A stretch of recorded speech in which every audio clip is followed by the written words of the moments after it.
Hello students, welcome to my YouTube channel Sahaj classes. तो आज इस वीडियो में हम डिस्कस करेंगे कि जैसे कि एस्टेट की पॉसिबिलिटी है वो अप्रैल लास्ट में है। मैक्सिमम चांसेस है कि वहां तक आपका एस्टेट है वो हो ही जाएगा। तो इस वाली वीडियो में हम ये डिस्कस करेंगे कि अभी भी अगर किसी ने स्टार्टिंग नहीं की है या कौन से वो टॉपिक होंगे कॉमन पोर्शन के लिए, चाहे वो टीजीटी हो, चाहे वो पीजीटी हो, चाहे वो पीआरटी हो। तीनों लेवल में से कोई सा भी लेवल हो, उन तीनों लेवल्स में आपकी जो हिंदी होएगी, इंग्लिश होएगी और उसके साथ साथ जो रीजनिंग मैथ, इनमें से कौन से वो इंपॉर्टेंट टॉपिक हैं जो आपको लास्ट मोमेंट पे हैं वो पढ़ने ही पढ़ने चाहिए, जिनको छोड़ के आपने नहीं जाना है। वो सारे वाले टॉपिक जितने जो 4 सब्जेक्ट जो मैंने बोले हैं, उन सब्जेक्ट्स के टॉपिक यहाँ पे मैंने लिख के रखे हैं ताकि जो वीडियो है वो ज्यादा लंबी ना हो। जल्दी जल्दी से मैं आपको बता देती हूँ। ये वाले ऐसे टॉपिक हैं कि अगर आप इनमें इनको भी पढ़ोगे ना तो लास्ट मोमेंट पे आप अच्छे खासे मार्क्स है वो ले आ सकते हो। अब ये तो है नहीं जैसे 15 की हिंदी आएगी तो आपके 15 आउट ऑफ 15 आएंगे, वो तो किसी के भी नहीं आते। लेकिन आपके जो 10-11 क्वेश्चन है वो इन वाले टॉपिक से अगर आपने अच्छे से किए हैं, इन टॉपिक से आया हुआ क्वेश्चन अगर आपको आता हुआ होगा, मींस आपसे गलत नहीं होगा वहां पे एग्जाम टाइम में, तो आपके 10-11 मार्क्स कहीं पे भी नहीं गए हैं। तो यहाँ से हम शुरू करेंगे। सबसे पहले जो मैथ में आपके कौन से इंपॉर्टेंट टॉपिक रहेंगे। तो सबसे पहले देखो, टाइम एंड वर्क। ये वाले जो टॉपिक है वो ऐसे टॉपिक है जो टीजीटी, पीजीटी और पीआरटी तीनों लेवल्स में आते हैं। तीनों लेवल में इसका एक क्वेश्चन है ना वो आता ही आता है। मैथ कितने मार्क्स का आता है? 10 मार्क्स का आता है।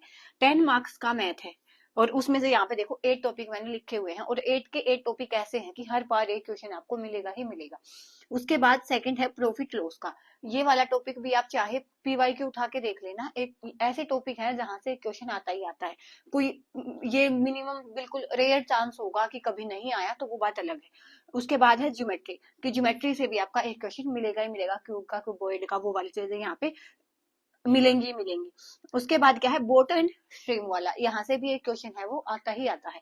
उसके बाद सिंप्लीफिकेशन। सिंप्लीफिकेशन वैसे तो बहुत आसान टॉपिक है, लेकिन आपने क्या करना कि हर टॉपिक के 5 से 6 सम है वो लगा के देख लेना। उसके बाद अगर इन टॉपिक से आएगा ना क्वेश्चन तो वो आपका गलत नहीं होगा। इसके लिए मैंने मैथ करवाया भी हुआ है, वो वाली वीडियोज भी आप देखते हो तो 10 में से 5 to 6 मार्क्स आपके आ जाएंगे।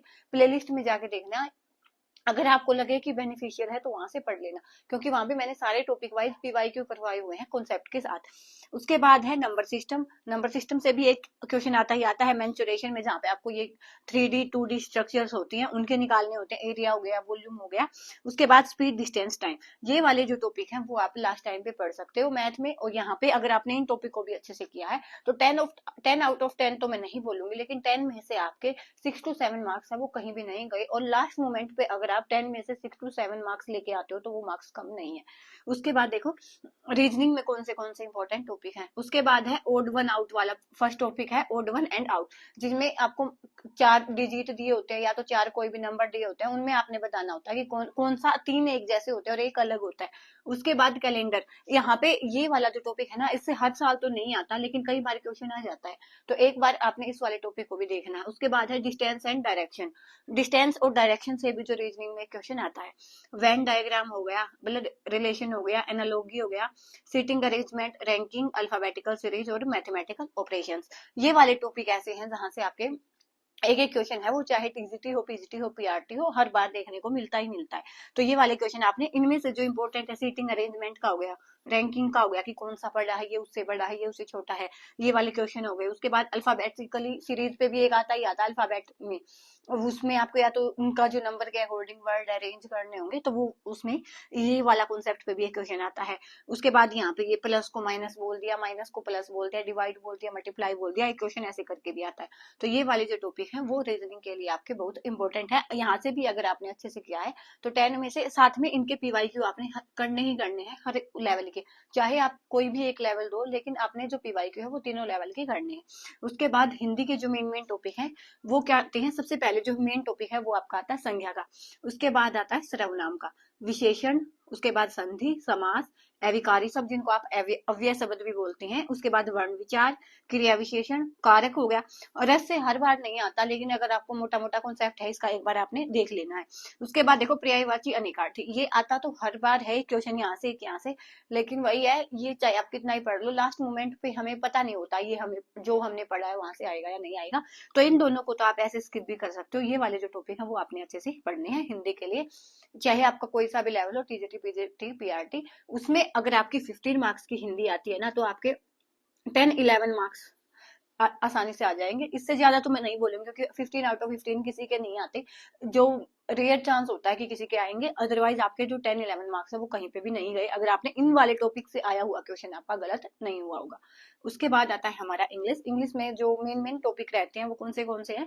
सबसे पहले है सब्जेक्ट वर्ब एग्रीमेंट, कि सब्जेक्ट के अकॉर्डिंग जो हमारी वर्ब है वो कैसे चेंज होती है, ऑब्जेक्ट के अकॉर्डिंग होती है वो कैसे चेंज होती है। उसमें हम सब्जेक्ट कॉम्प्लीमेंट भी बोलते हैं, ऑब्जेक्ट कॉम्प्लीमेंट भी बोलते हैं, वो सारी चीजें आपने यहाँ से करनी है। उसके बाद नाउन प्रोनाउन, वैसे तो आपको लगेगा कि ये बच्चों वाली चीजें हैं, लेकिन जब इनके क्वेश्चन एग्जाम में आते हैं ना, तो वहां पे सोल्व नहीं हो पाते, तो प्रैक्टिस आपने हर टॉपिक की करके जानी है। उसके बाद हो गया एडजेक्टिव, उसके बाद adverb, modals, articles, preposition, active passive voice से भी एक क्वेश्चन आता है, तो ये भी आपने करना। क्वेश्चन टैग का एक छोटा सा टॉपिक है, बिल्कुल एक पेज का टॉपिक है, लेकिन अगर आपने इसको नहीं पढ़ा तो क्वेश्चन नहीं होगा। और एक बार भी अगर आपके आंखों के आगे से आपने देखा है ना कि क्वेश्चन टैग ये वाला टॉपिक है, तो इसका आया हुआ क्वेश्चन आपसे गलत नहीं होगा, तो इस वाले टॉपिक को भी आपने नहीं छोड़ना है।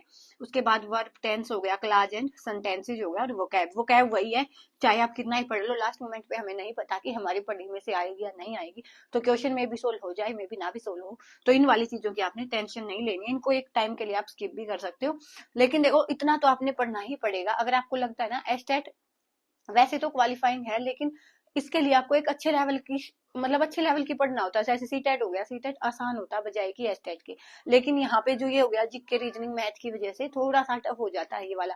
वहां पे आपके पैसे जाते हैं तो वो भी उसको आसान बना देते हैं, और क्वालिफाइंग ही है, देखो 90 मार्क्स लेके आने होते हैं।